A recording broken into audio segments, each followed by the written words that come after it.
Hi, this is Steve Mortensen with Miracle Comics, and today I wanted to talk about having your comics reholdered or reslabbed at CGC, and then go over a few auction items that I have.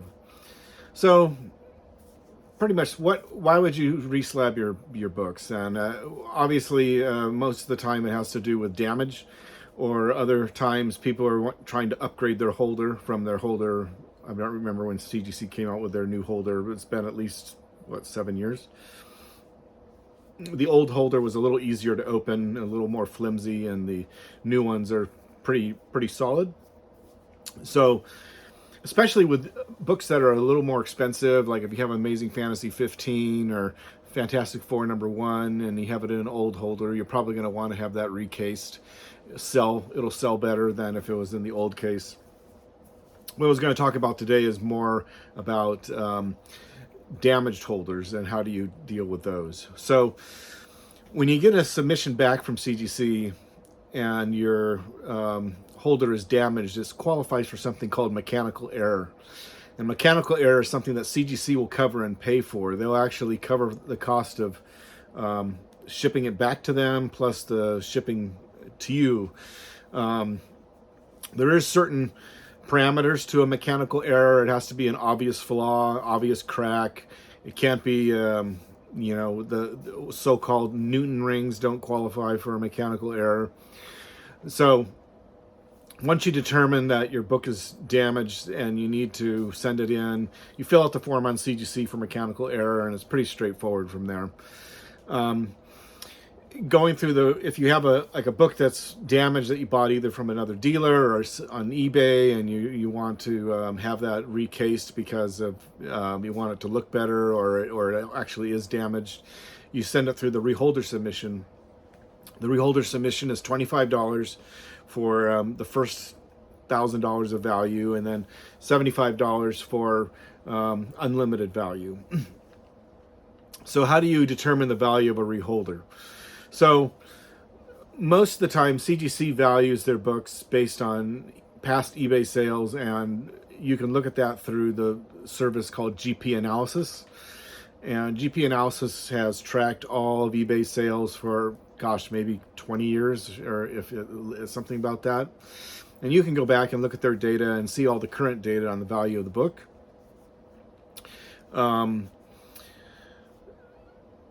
So looking at my notes here. So yeah, it's a pretty straightforward process. I'm going to show you some packages of resubs that I'm going to be sending in myself. This is a Detective 571. You notice on here I got a post-it note that's saying there's a crack. So what I like to do on mechanical errors in particular, you want to note with a post-it note what the damage is, and then also when you go on CGC and you plug into their form, you have to put in what the damage is. I still do it even on my reholders, just to make sure that, in the case if there's a problem with the inner well and I need them to replace the inner well, I'll make a note to do that. Otherwise, they'll probably just replace just the outer case that's damaged. This is a Spider-Man 529 9.8. Got a crack on the side. Generally with moderns, I'm just replacing damaged 9/8. Detective 588, crack on the side, as you see.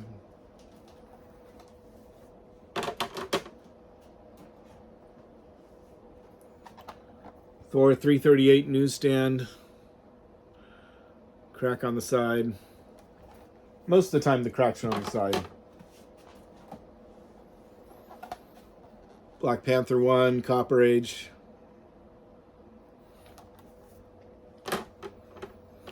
So, a couple of little hints. If you submit them without baggies, they'll rebag it in a new bag so you can reuse the other bags for something else. It's just a little thing.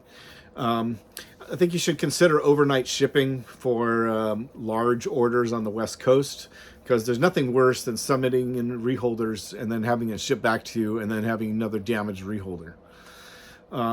Now that CGC is using the same address for both US Postal and UPS and FedEx, It kind of gives you some nice options. You can just send things by postal service.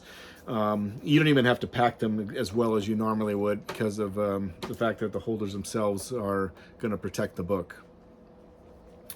So that's what I have on Reholders. I'm going to go into some of the auctions we have going this week. A couple nice Detective Comics, Bronze Age, borderline copper. This is Detective 520. Kind of a cool Hugo Strange cover.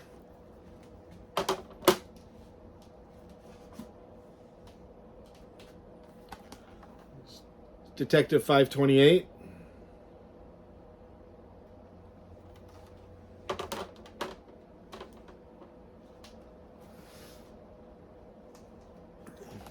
Green Lantern 123, 9.8. I think this is when they relaunched Green Lantern back in 1979. The Gil Kane cover.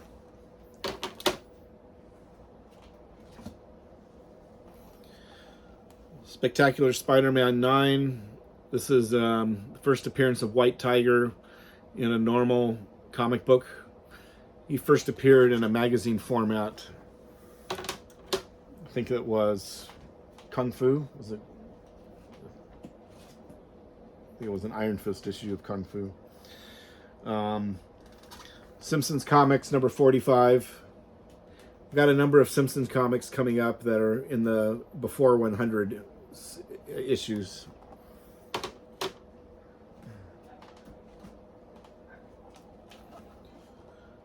Secret Wars number 7, 9.8. First appearance of the new Spider-Woman.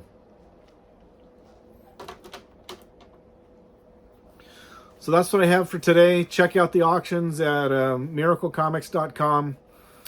And if you've gotten this far, please like and subscribe the video as I'm trying to grow the channel.